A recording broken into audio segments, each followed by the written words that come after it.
ہر مرحلے پر مقابلہ ہے.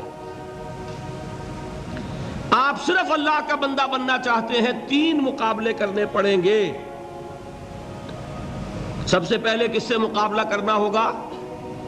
اپنے نفس سے. وہ جو کل شعر سنایا تھا کہ مسجد تو بنا دی شب بھر میں ایمان کی حرارت والوں نے، من اپنا پرانا پاپی ہے برسوں میں نمازی بن نہ سکا. کوئی شخص رشوت پیش کر رہا ہے، حرام شے ہے، نفس کیا کہتا ہے؟ لے لو. کہتا ہے کہ نہیں؟ اور بڑی پٹیاں پڑھاتا ہے کہ یہ سارا تقویٰ کا حیضہ تمہیں ہو گیا ہے، فلاں حاجی ہے، فلاں وہ ہے، وہ بھی لیتا ہے. اور فلاں ضرورت رکی پڑی ہے، بچے کی فیس نہیں گئی ہے، بیوی کو اتنا عرصہ ہو گیا ساڑی کی فرمائش کرتے ہوئے ساڑی نہیں خریدی گئی ہے.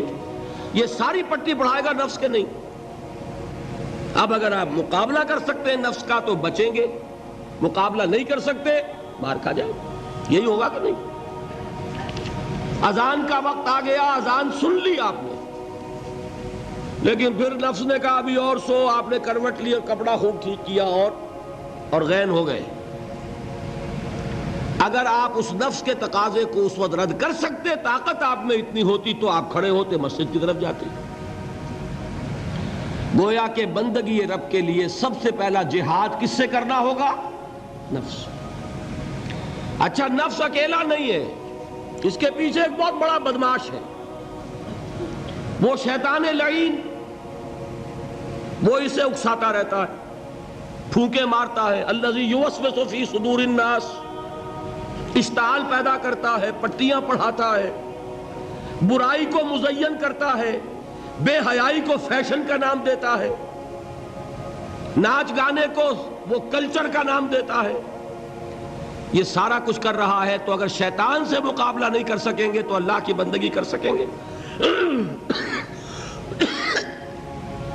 تیسری چیز، معاشرہ بگڑا ہوا ہے، بگڑے ہوئے معاشرے کا ایک دباؤ ہے آپ پر. یہ بالکل ایسے جیسے ایک ہجوم ایک طرف جا رہا ہو تو ادھر جانا آسان اور مقابلے میں جانا بہت مشکل، زور لگانا پڑے گا نا. تو معاشرے کا رخ کچھ اور ہے، آپ کا رخ کچھ اور ہے. معاشرہ نہ خدا کو جانے نہ رسول کو جانے. آپ چاہتے ہیں اللہ اور اس کے رسول کے حکم پہ چلنا، کشمکش کرنی پڑے گی کہ نہیں؟ بہت پیارے ہیں وہ مصرے، زمانہ بات و نہ سازت تو با زمانہ ستیز.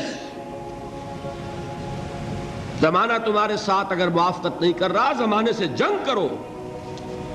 اور بے غیرت اور بے حمیت اور بودے اور بزدل اور کچے لوگوں کا اصول کیا ہے؟ زمانہ بات و نہ سازت تو با زمانہ بے ساز. زمانہ تمہارے ساتھ موافقت نہیں کرتا، بھائی تم زمانے کے رنگ میں رنگے جاؤ. آسان راستہ کون سا ہے؟